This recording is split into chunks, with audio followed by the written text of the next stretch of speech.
Autoline Daily is brought to you by Siemens PLM Software, transforming the process of innovation. Here are today's top headlines. December car sales are abysmal. GM negotiates with the UAW this week, and Mini redesigns its convertible.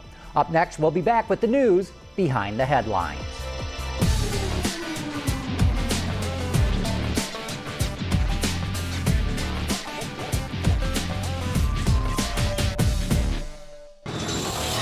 This is Autoline Daily for Monday, January 5, 2009, and now the news. We'll get the numbers on December sales today, and man, it is going to be ugly. Many analysts are predicting a 40% drop in sales in the U.S. for the month. Sales were down nearly that much in November, too. But could this be the bottom? After all, Chrysler and GM now have the first part of their bridge loans, and GM is already offering low-interest loans to customers. Along those lines, the Detroit News reports that General Motors starts negotiations this week with the United Auto Workers Union to cut labor costs so that it can win approval in Washington for more of its bridge loan. The union is hoping that the Obama administration will relax some of the loan stipulations so that it doesn't have to give up as much in wages and benefits. The union would also like GM stock and a seat on the board as a trade-off for any concessions. And speaking of unions, in South Korea, the union for SsangYong Motors is calling for a strike in anticipation of layoffs that could eliminate a third of the workforce.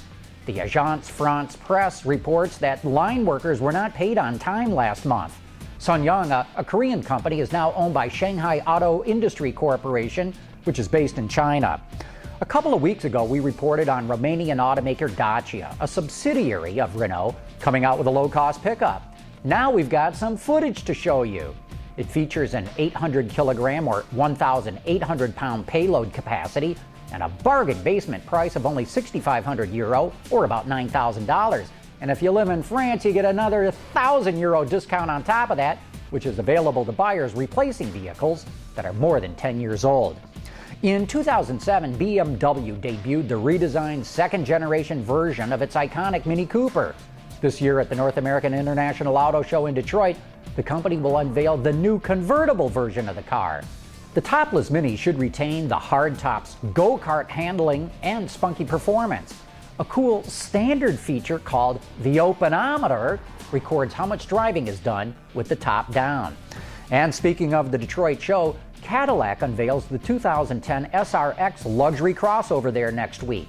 You might notice that the cowl area and rear sail panel are similar to the Saturn Vue.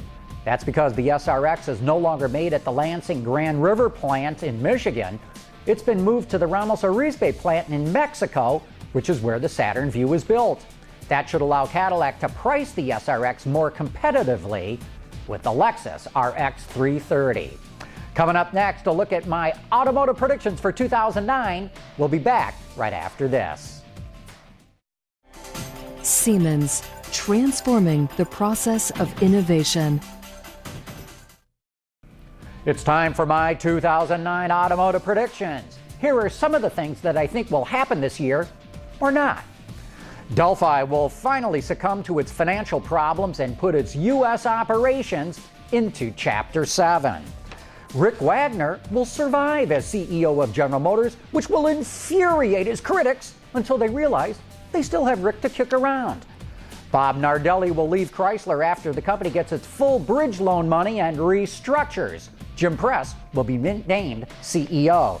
And then General Motors will renew its effort to absorb Chrysler so it can slash and burn and get rid of what's left over when Nardelli gets done. The Employee Freedom of Choice Act, better known as the card check, will not be enacted in the Senate, handing the UAW and other unions a severe setback. And finally, Jimmy Johnson is not going to get a fourth NASCAR championship in a row. I know a number of you also sent in predictions for 2009. Thank you for doing that. And if the rest of you haven't seen them, they're all there in the comment section on our website. And that's it for today's top news in the global automotive industry. Don't forget, you can always get podcasts, transcripts, and a whole lot more at AutolineDaily.com. Thanks for watching. We'll see you tomorrow.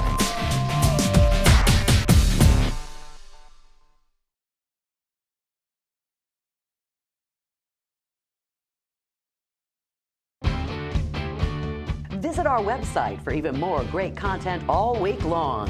Autoline Extra, Dawn's Journal, podcasts, and even more. So click over and get the inside view at AutolineDetroit.tv.